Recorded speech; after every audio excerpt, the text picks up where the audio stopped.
Thank you to the WealthWave family for shining a spotlight on this issue this month.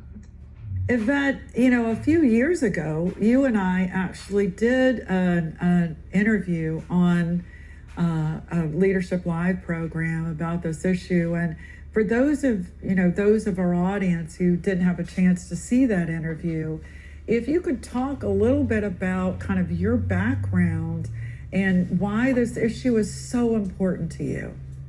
Yeah. Thank you. I can't believe that's been a few years ago, but as I shared in that interview that we did, when we were just jumping on this topic together, financial abuse is so crucial to understand. And it's important to me as a survivor. I am a childhood survivor of child homicide. I lost my mother to domestic violence when I was 11 years old. And I experienced financial abuse myself. And so it's near and dear to my heart. It goes to the central question that people always ask, why doesn't she leave? And if we know anything about that answer, it's so complicated and complex, but it always stems to the web of money. Whenever I do the conferences, as you know, you've been to them, and when I ask the question, do you know anyone that has stayed in a relationship longer than they should have because money was a factor, all the hands go up all the time. And so we all know somebody. If we haven't even experienced it ourselves, we definitely know somebody where money is a barrier, and the literacy, the understanding about how money works is so crucial. It really is. When I've spoken about this issue, whether in events or in interviews, it's really emotional. And a lot of women have either experienced it for themselves or they know somebody really close to them who's gone through this. You shared your story, which, what you've done and to help other women so they don't go through what you've gone through in your life is absolutely inspiring, Yvette. And you are always such an inspiration to me. But can you talk about what can we, people watching this show, what can we do to help? There's so many things that we can do. This problem is non-discriminatory against race, ethnicity, socioeconomic class, financial bracket, right? And I'm an example of that. People would have never known that I was a victim of financial abuse. And that is one of the very intimate sorts of abuses. This is something that, as lawyers, we know that we see it, we call it post-separation abuse, because the abuse doesn't stop when she leaves. There's so many areas where they can stay stuck because of ruined credit, because of eliminating the savings and things like that. So as financial educators, there are key things that we can do when we're sitting with families and educating them. And the first one is always to involve both people that you're sitting with, right? The man and the woman, and sharing with them the importance of each of them understanding where the money is at and what it's doing. That's so key, because a lot of times we find in these cases, right, it's not till 20 plus years maybe it happens where the lady's getting divorced or the husband died, and all of a sudden they have no idea where anything is. So as we're educating and talking, another thing that we need to do is just look for some of the red flags, and you shared those in the presentation about what does financial abuse actually look like and what are some of those red flags. But just opening the door to that conversation and sharing the importance. The third most crucial thing that we can do is really taking those money milestones and educating them. But knowing and coming from an understanding that the money milestones are a roadmap, whether it's a couple that you might not know is experiencing some financial stressors that is overflowing into abuse and control, or whether it is a woman that's rebuilding and she's rebuilding herself, her wealth, trying to get out, or dealing with that post-separation abuse. Those money milestones apply across the board. And so really taking the time to educate people about financial literacy, about those financial milestones is so crucial. It's the most impactful thing that we can do. I really agree.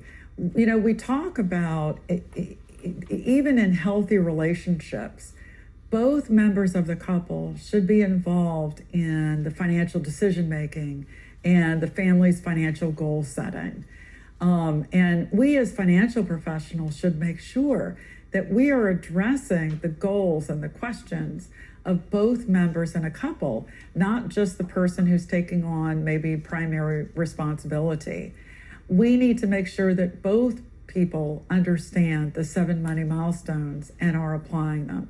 Now, in Sarah's chapter in the women's book, we talk at length about domestic violence and financial abuse. We go through all of the red flags. We also have a checklist for what are some of the things you need to do when you're planning to escape a bad situation. And then, now that you've left an abusive situation, what are the things that you need to do now when you're starting over, starting from scratch? Or maybe you're starting behind because you've got a bankruptcy or a tax lien or a judgment lien against you, or you've got, really bad credit. What are some of the things that you can do to improve your situation? We as financial educators, I just can't stress what Yvette said enough. We as financial educators will play a big role in helping women in particular, from identifying red flags to preparing to escape to what happens after you leave and you're starting over. We'll play a big role in doing that. And it's our belief that when we do that, we're actually going to move the needle on domestic violence by helping women take more control of their finances. Now, Yvette, you work more widely in this area, legally and in the financial world. Are you seeing any other financial services company kind of step up and address these issues in the way that we are? WealthWave's giving their team concrete tools to use, not just in October, but throughout the year. Every single time they're sitting with the family, helping, really educating. And I really believe, Kim, that through WealthWave's mission and what we're doing, we are being able to help families everywhere eliminate some of the financial stressors. Even now, even with inflation and the state of the world, just having the tools is so crucial.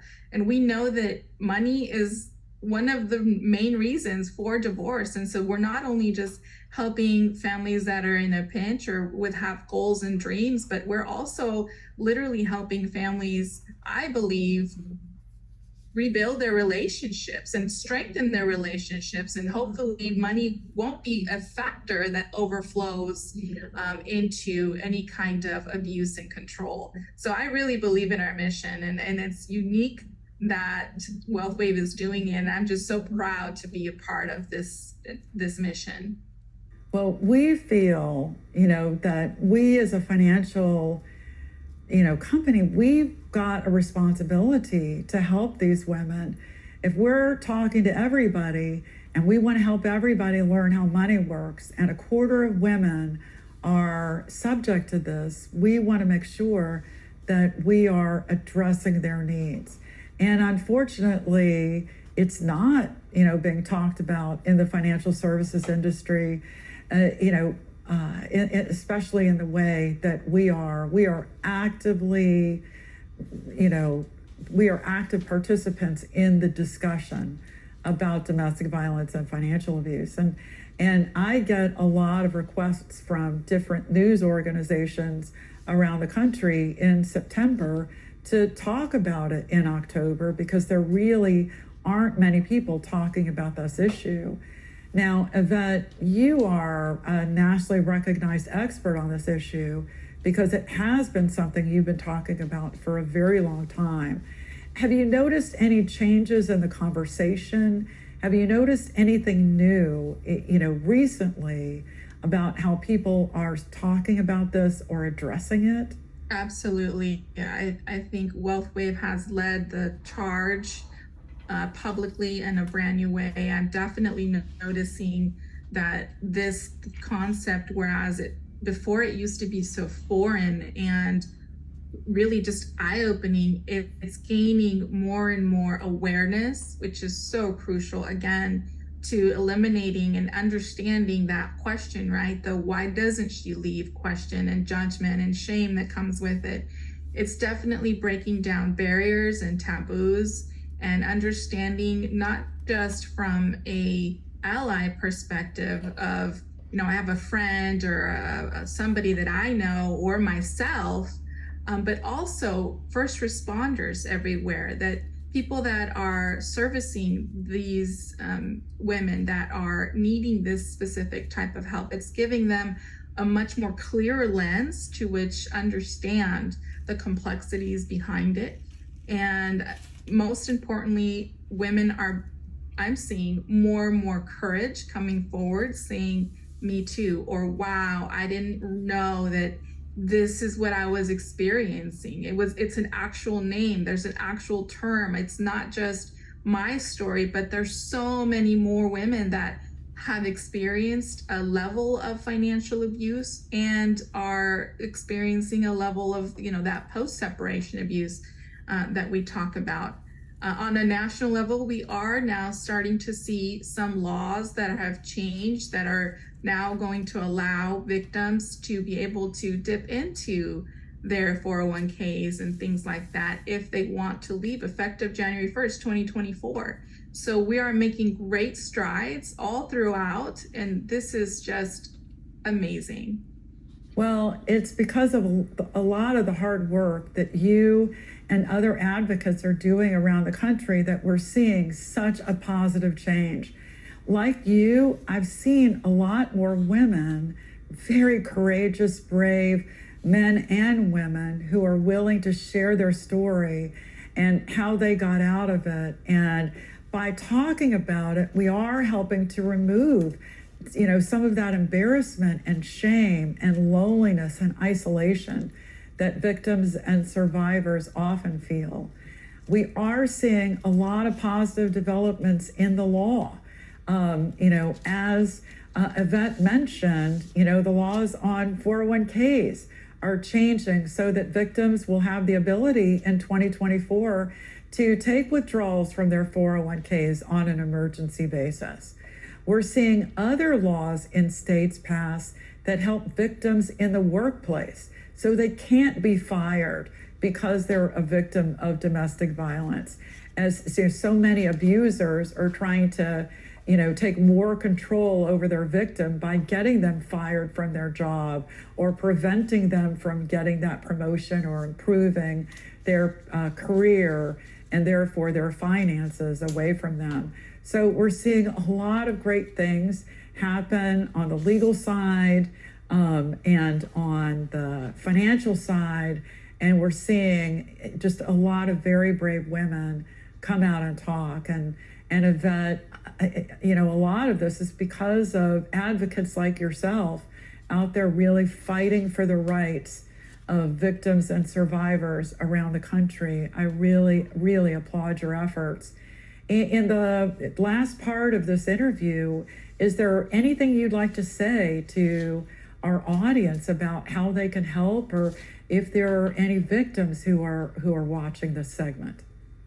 Absolutely. We got to get to a place where we are comfortable speaking and leaving doors open and really understanding. And so if you are a victim, obviously there's the domestic violence hotline. But if you're a victim and you're plugged into the WealthWave community, know that we are behind you.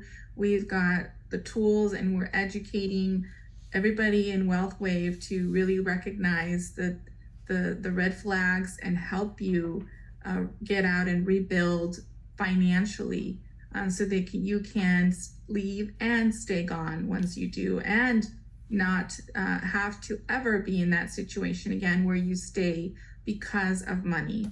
I can't stress enough the realization that when a woman leaves, that is the most dangerous time for her. And so as much as we talk about money and financial literacy and all of that, having a financial game plan for that, if that is you, I strongly encourage you to safety plan around you, your children, your work. Find a center near you where you can safety plan. Understand that abuse is 100% about control. And when the abuser feels that he or she is losing control, that is where they up the ante. And that is when most of the homicides occur, when that victim is trying to leave. That's how my mom's life was lost. And it is my mission to prevent other women. So I can't stress that enough. And we have so much work, but we are doing the work, as you said, Kim. We won't stop this topic. I just had the chance last week. I met with the Bureau of the Alcohol, Tobacco, and Firearms, and he's going to take it up to his boss, the importance of financial literacy, taking it up all the way to the Oval Office, why this is important for every organization across our nation to really understand this. So the work is tough. I know this is a difficult month for all of us, but it's time to roll up our sleeves and get to work and do what we do best, which is financial literacy. Absolutely. Thank you so much, Yvette, for being with us and sharing this really helpful information. For those of you watching, I really encourage you to go read Sarah's chapter in the women's book, How Money Works for Women, Take Control or Lose It. We've got a lot of great information in there, again, about red flags, what to do, how to plan if you want to leave, and also what happens afterwards when you're starting over. I encourage, the financial professionals watching to read that chapter as well. So it'll help you better understand how you can help a victim who's in a situation like that. Also, we're going to be providing a lot of great information on WealthWave 1, on, the interviews, the news articles, and other materials that you can use to help your clients and future teammates help others with this issue. Thank you all for joining us today.